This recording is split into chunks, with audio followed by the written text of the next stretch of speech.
The Siege of Corellia. Week 5. 9th Black Crusade. 537.M38. What a fool you are, loyalist lapdog. What a weak, deluded, nauseating fool. Do you honestly think you've somehow managed to change anything? Are you truly arrogant enough to believe that you've actually made a difference? Kraul's crackling power maul smashes into Brenevir's side, buckling already damaged ceramite plating and cracking the fused ribs of his carapace, before he is hurled through the smoke-choked air to crash heavily against the bolter-ridden base of a devotional headless marble statue of the Primarch Rogel Dawn.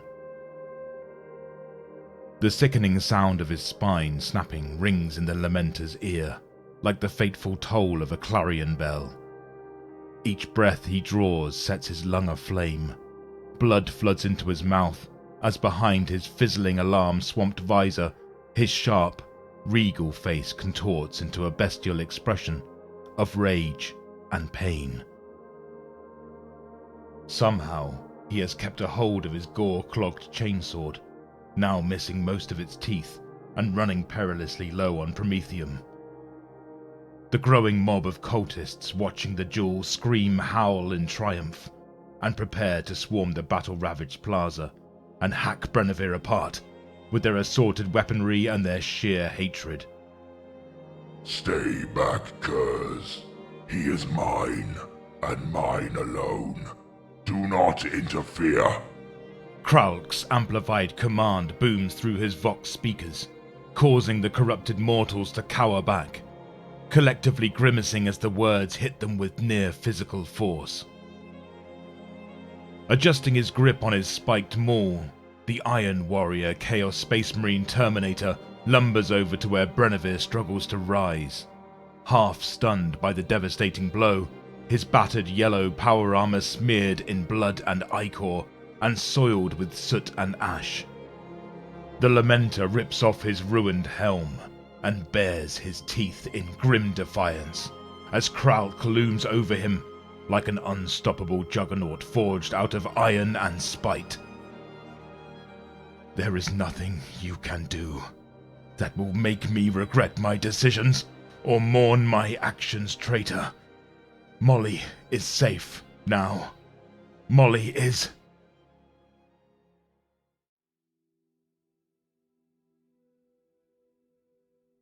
Molly is clinging to him, refusing to let go, her filthy face streaked with tears.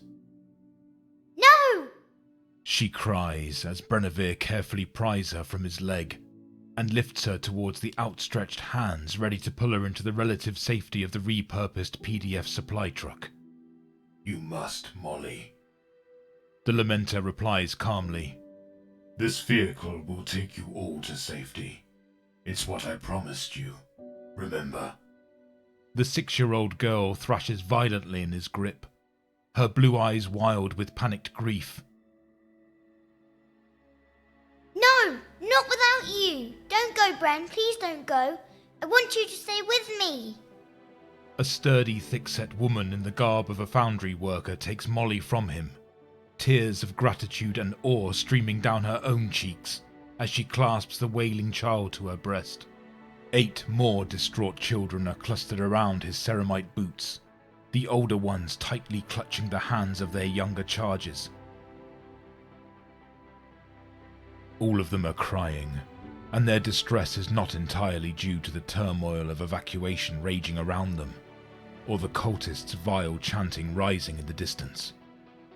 One by one, Brenevere picks them up and hands them over to the care of willing passengers, and each child cries the same plea as their protector savior fulfills his oaths. Don't go! Don't go!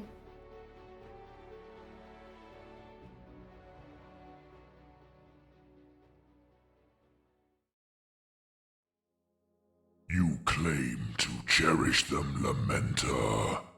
Kraul's metallic vox-distorted voice is laden with both amusement and incredulity, as if he is offering Brennevier an opportunity to deny that this is genuinely the case.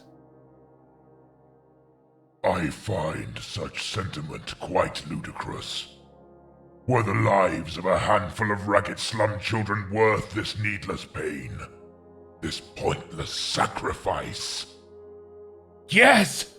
Brennevier gasps, dark clots of blood spilling from his lips as he forces his arm to raise his dying chainsword to counter the traitor marine's maul.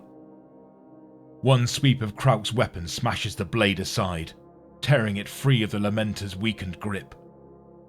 Brennevier cannot keep himself from screaming aloud as the Iron Warrior next brings the maul down upon his right leg, shattering armor and splintering reinforced bone alike in one devastating strike. I didn't quite hear you. Krauk growls low and deadly as he repositions the maul over Brennevier's left leg, the threat blatant and unmistakable. I asked you if the mewling whelps were worth it. Well, were they? Yes. The Lamenter cries again, his melodic voice clear and filled with conviction. Immediately the maul pulverizes his knee, brutally destroying the limb before its ability to heal. What? Kraul snarls mockingly, shaking his helmed head in feigned confusion as Brennevier shudders in agony. I still can't hear you. What did you say? Yes! Brennevier is about to turn from the idling truck and rejoin brothers Atherolf and Ralland at their newly established defensive perimeter, when Molly's plaintive voice halts him. The little girl strains to reach him, clasped tight as she is in the strong arms of the foundry woman, her tiny, dirty hands stretching out to him imploringly. Don't go! She sobs. Don't leave, Brennan. Please, come with us. Brennevier extends a gauntleted hand and Molly desperately grabs his armoured forefinger, her knuckles whitening as she squeezes it with all of her might. Molly. The Lamenter speaks as softly as his vox grill permits. Molly, I must go. There are other people, other children who need my help. I have to go rescue them too. You must be a brave girl while I'm gone. This kind lady will look after you and the others. Do you promise to be good while I'm away?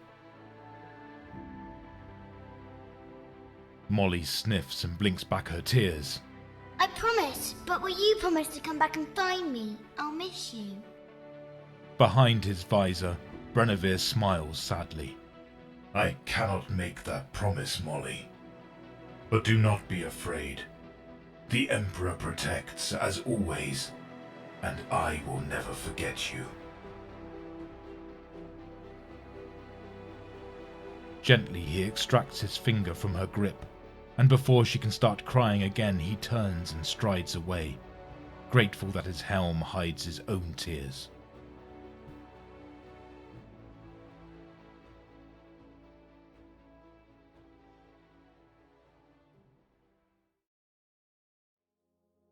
Yes.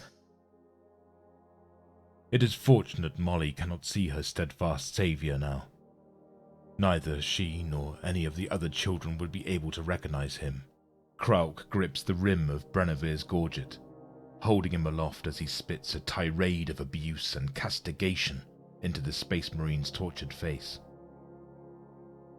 The Lamenter dangles like a child's poorly sewn rag doll in the Iron Warrior's implacable grip, blood flowing freely beneath his rent warplate, his limbs all crushed and twisted, his head lolling as Krauk shakes him like a disobedient menial in his fury.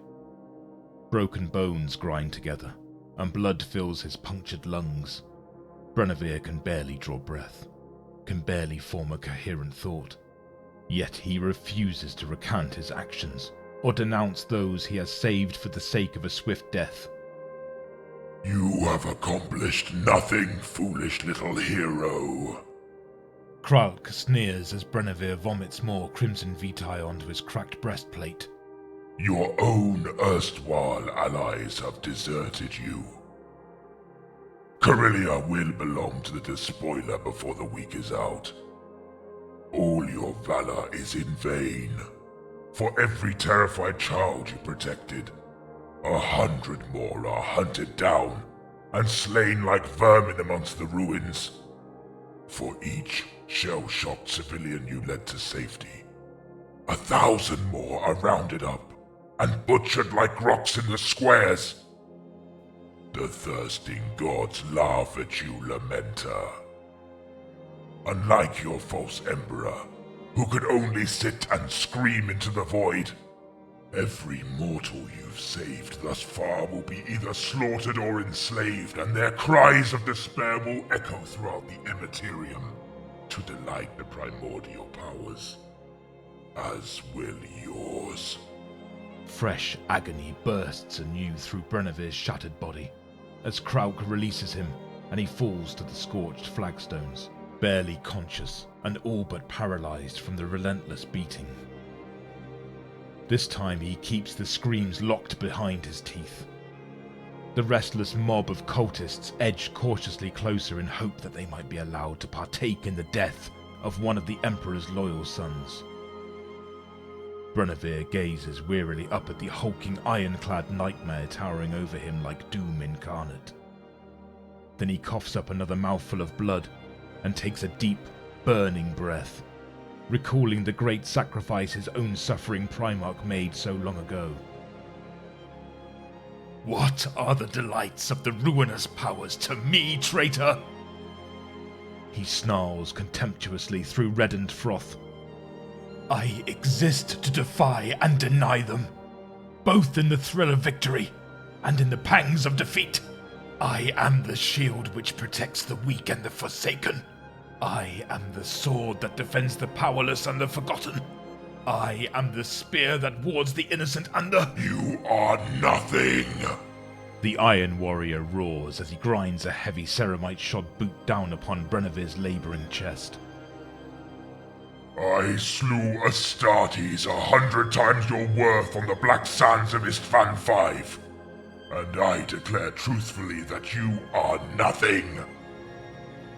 Your forsaken chapter, this besieged world, your rotting Imperium, your impotent corpse god. Everything you are loyal to will be broken in the end. This is just a foretaste. A personalized lesson concerning the inevitability of futility. Now, I ask you one last time. Were those useless snot-nosed brats worth it?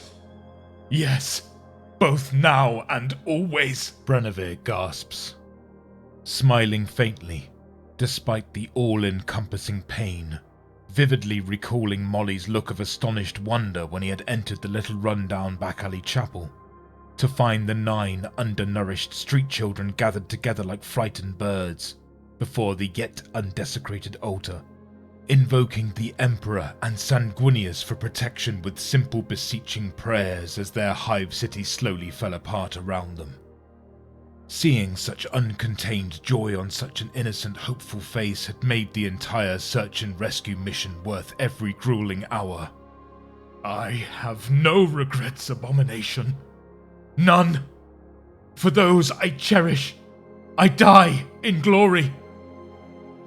Kraul laughs, a harsh, gratingly hideous sound.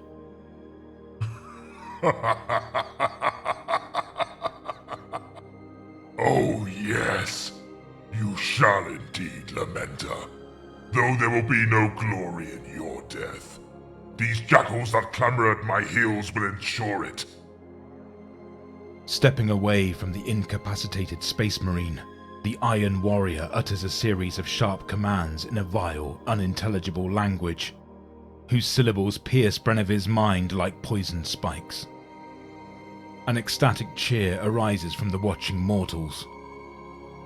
With a parting blow to the side, Kraul turns and stomps off, crunching over the corpses of dead cultists and PDF troopers alike, pausing briefly to scornfully kick in the head of the lifeless brother Ralland. Chanting a litany to the dark gods, the corrupted humans surge forwards, surrounding Brenneveer and swarming over him like agitated, oversized ants. I am sorry, Molly. I hope my memory alone is enough to sustain you now.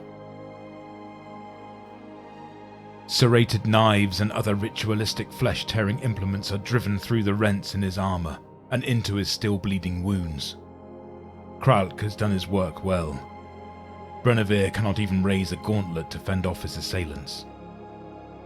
A cult leader of indeterminate gender, sporting a brass face mask fashioned in the form of a tusked porcine, leaps atop his befouled breastplate, clutching a glowing firebrand.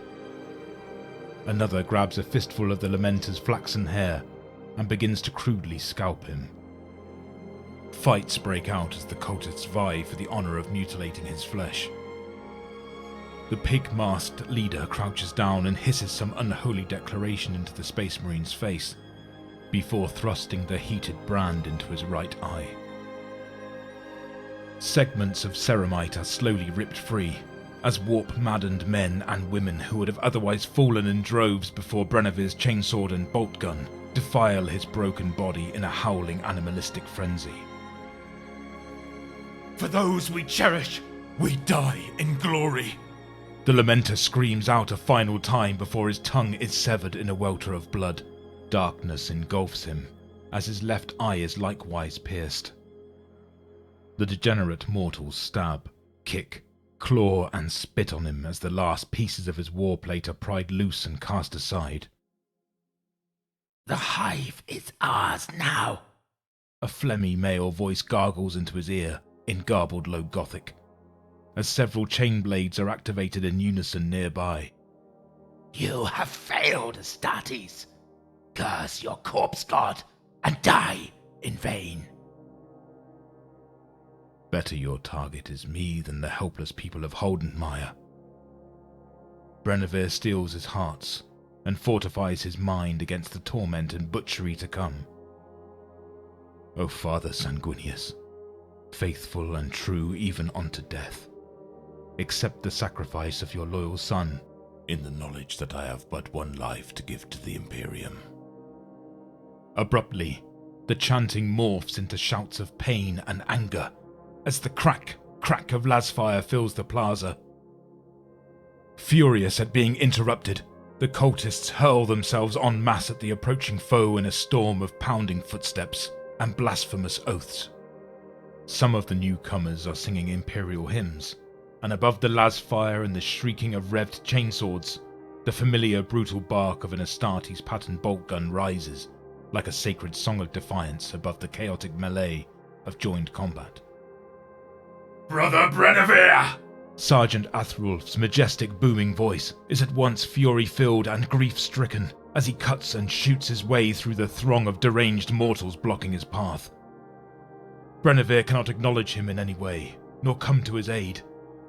Do not put your life in peril on my account, he silently implores his squad commander, as the inexorable tread of Atherolf's boots draws steadily nearer. The children are safe, and I have fulfilled my duty. A retreating cultist slams against the Lamenter's shoulder, and then the cold, greasy edge of a knife is laid across his throat. Come no closer, the phlegmy-voiced man cries to Atherolf threateningly, or your brother's life will be ended by my... The heretic suddenly collapses against his intended hostage, his threat unfinished, his heartbeat silenced. Scores of people are swarming about Brenneveer once more, but with the cries of "The Emperor protects" and "Hive Holdenmire stands" on their lips. One woman empties a canteen of water over his ravaged face, promising fervently to make those heathen off-world bastards pay. These humans do not sound or behave like Holdenmire's professional PDF troopers. Having broken the cultist charge, they protectively surround the fallen Lamenter. awaiting further orders from the Space Marine who had rallied them. The last cultist dies with a wail of despair, and then a helmless Atherolf is kneeling by Brenevir's side, clutching one of his crushed hands, his hot tears of grief pattering down upon Brenevir's forehead and cheeks. Brother, I am here. Can you hold on until Thoror comes? With great effort, Brenevir shakes his head. He can barely breathe now, and there is a cold blackness creeping over him that has nothing to do with his blindness. Sanguinary priest Thoror cannot save him. Kraul has done his work well. Forgive me, Brother Sergeant. Forgive me, brave fighters of Holden Mire. I cannot stay. I must go. Again. Instead of shrinking back from the demoralizing sight of one of the Emperor's angels of death brought so low, the embattled citizens the Lamenters had sworn not to abandon to the depredations of the Black Legion press forward and place their hands gently upon Brenevir's exposed form. Their touch is reverent and respectful in contrast to the ministrations of the cultists. "Thank you, Lord," an elderly man says in a trembling, unsteady voice. "I will remember you to the God Emperor for as long as I live," promises a younger woman, sounding as if she is on the brink of tears. "You stayed," another man whispers in awe. "Your chapter stayed, even after the other left." Molly's anguished, tear-streaked face flashes in Brenevir's mind's eye for a final time. Don't go! "I must. I am sorry. For those we cherish, we die in glory." Brother Sergeant Atherolf of the Lamenters' 3rd Company bows his head as death claims the last member of his squad, feeling as if another piece of his heart has been torn away and trampled upon.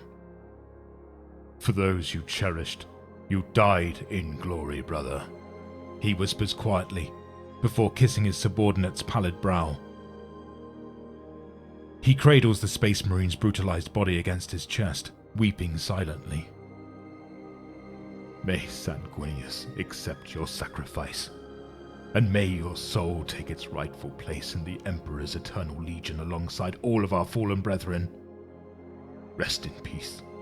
We who still draw breath shall hold the line without capitulation or complaint until the bitter end."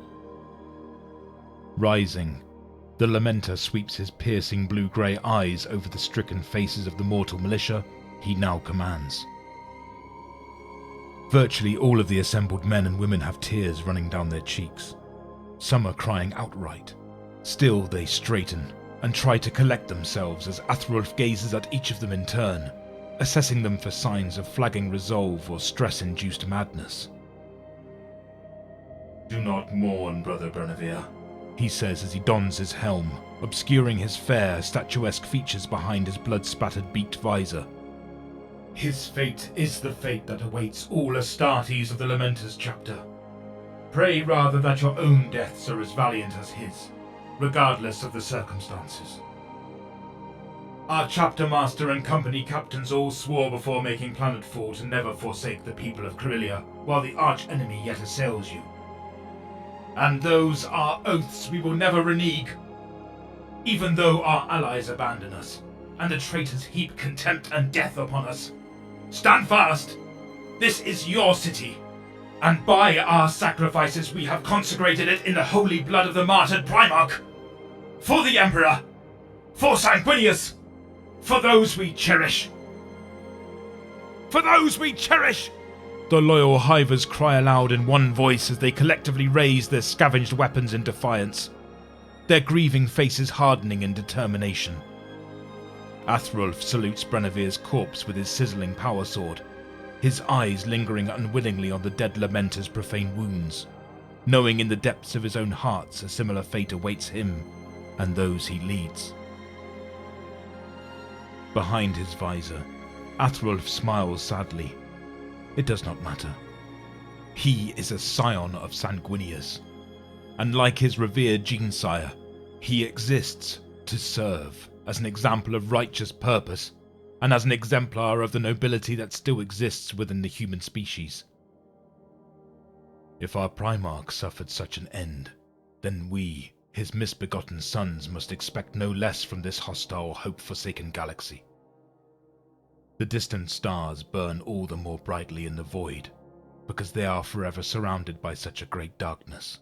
Thus, we must strive to be as stars to the Imperium's people, so that they may know they are not alone in the vast darkness. Baring his teeth in grim acceptance, Atherolf maglocks his sword to his hip and slams his next-to-last clip of ammunition into his spent bolt gun. A nearby explosion showers more rubble across the corpse-strewn plaza, causing the unarmed civilian soldiers to scatter for cover. Another band of cultists clad in gaudy silk robes and wielding elegantly curved scimitars and bejeweled needle pistols charge through the swirling smoke, singing perverse praises to an even more perverse deity. Come to me then! Atherolf roars deafeningly as he swiftly redraws his sword and strides forward without hope or fear to meet the onrushing enemy frontrunners. For those we cherish, we die in glory!